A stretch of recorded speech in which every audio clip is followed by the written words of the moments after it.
Là, c'est le président du MRC. C'est bien cela, parce que voilà, c'est Kamto. Oui, parce qu'en face de moi, il y a aussi des chiffres, ça fait que oui. Donc voilà, qu'est-ce que vous voulez que je vous en dise? C'est un leader politique important de la scène politique camerounaise. Il est allé pour la première fois, lui aussi, je crois, à l'élection présidentielle en 2018. Il est arrivé deuxième, avec, je crois, un peu plus de 14%. Et il est à la tête d'une formation politique qui est, je crois, qui a pignon sur au Cameroun. C'est un concurrent, comme d'autres. L'opinion publique pense que les partis de l'opposition manquent de véritables leaders. Cabral Libye, Kamto, pourquoi jamais l'idée de se mettre ensemble pour aller à la présidentielle? Ah oui, mais vous savez, c'est ça le problème du Cameroun.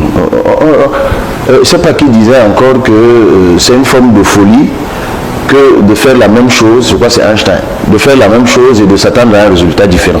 C'est-à-dire que si on continue à penser que la coalition c'est des individus, c'est des balais d'individus, c'est-à-dire que Cabral Libye, Kamto, Konati, un peu ça vous l'avez affiché tout à l'heure et d'autres, non, c'est pas de ça qu'il est question. Là, depuis que je suis assis ici, on s'efforce, oui c'est vrai, c'est de geste, mais j'ai parlé de projets, j'ai parlé d'idées. Ce à quoi il faut réfléchir aujourd'hui, c'est à coaliser autour des idées. Moi j'appelle ça des coalitions d'action. Arrêtons avec les coalitions d'individus, coalitions d'action. Qu'est-ce qu'on définit comme feuille de route? Si on prend le Cameroun, si nous voulons le changement, qu'est-ce qu'on va faire? Maintenant même, pour arriver au pouvoir, qu'est-ce qu'il faut faire? Il faut surveiller le vote, par exemple. Ok, tous les partis politiques. Ok, quels sont les partis qui ont fait du maillage territorial, qui ont des représentants sur toute l'étendue du territoire? Comment est-ce que nous mutualisons tous nos atouts pour arriver à ce résultat? Mais plutôt que de réfléchir à la stratégie commune à mettre en place, mutualiser, à mettre en place pour surveiller le vote, à une feuille de route idéologique de ce que nous allons faire du Cameroun si nous accédons au pouvoir, voilà ce dont nous devons parler, voici ce que nous devons dire aux Camerounais.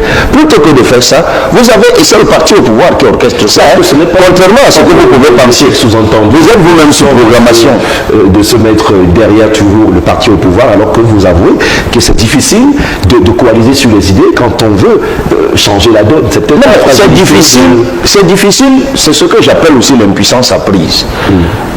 Je l'ai esquissé un peu tout à l'heure en évoquant les ressorts coloniaux de notre société. C'est l'impuissance apprise. C'est-à-dire que lorsqu'on a réussi à mettre dans les têtes des gens, et les jeunes en souffrent, vous m'avez posé la question là-dessus, les jeunes en souffrent, on a réussi à mettre dans leur tête qu'ils sont incapables de quoi que ce soit, que la barrière qui se dresse devant eux est insurmontable, mais ça les met dans une forme d'apathie. Ils sont ankylosés, ils sont anesthésiés. Et c'est pour cela que nous qui relevons les Chines, on est parfois incompris. Donc, et sachez que l'idée de l'opposition incapable de se réunir et tout est en grande partie alimentée, mais c'est intelligent et c'est de bonne guerre, par le parti au pouvoir, qui va mettre dans l'espace public un certain nombre d'idées, va mettre un certain nombre d'acteurs à contribution, qui vont toujours instiller dans l'opinion des noms, des images, des photos, comme vous faites là, vous y participez peut-être sans le savoir, et donner l'impression que la clé, c'est justement la juxtaposition des individus, alors que la clé, c'est la mutualisation des idées, des forces, du peuple, de nos militants. C'est là où nous sommes attendus, en tout cas c'est ce à quoi nous travaillons. En tout cas, le PCRN, même dans l'idéologie, avec les autres acteurs de la scène politique, a souhaité faire cavalier solitaire, peut-être parce que aussi le président Cabral Libye a une vision aujourd'hui adulée de pas mal de Camerounais. Ah non, je ne peux pas vous laisser dire ça puisque ce n'est pas vrai. Est-ce que vous serez prêt à vous ranger dans un camp pour pouvoir... Mais je l'ai dit à maintes reprises, au PCRN nous avons deux options. Nous avons l'option de la coalition de transition, c'est-à-dire que compte tenu de l'état déliquescent aggravé de notre pays, nous mettons en place une feuille de route de redressement du Cameroun sur 2 ou 3 ans. Et nous trouvons donc, après avoir réfléchi à cette feuille de route, nous réfléchissons à un profil qui peut faire les 2 ou 3 ans, même s'il est élu pour 7 ans par les Camerounais. Qu'est-ce qu'il a à faire? Faire l'audit du pays. Et Dieu sait que dans ce pays, il faut faire des audits. Voilà. Sinon, on se retrouve dans ce dans quoi le Sénégal se trouve aujourd'hui. Et nous, dans notre programme, nous disons qu'on va auditer, par exemple, les 20 grands projets qu'il y a eu. Et même, je vais vous dire quelque chose, pour amener la sérénité dans notre pays. On n'en parle pas suffisamment, mais je fais là une digression qui va vous surprendre. Vous voyez la réaction de l'Église catholique depuis un certain temps, appelant les Camerounais à s'inscrire sur les listes électorales, appelant les Camerounais à se mobiliser pour le changement. Mais personne ne se pose la question pourquoi. Vous oubliez que dans ce pays, il y a eu une série d'assassinats de plusieurs évêques catholiques. Et l'on a attendu que la lumière soit apportée sur cette question, elle n'a pas été apportée. Et les gens sont étonnés que l'Église catholique est exaspérée. Moi, je dis aujourd'hui, parmi les choses sur lesquelles il faut apporter la lumière, c'est sur ce type d'assassinat qu'il y a eu avec les prélats, pour ramener de la confiance et de la sérénité dans notre société. Donc, il faut un audit.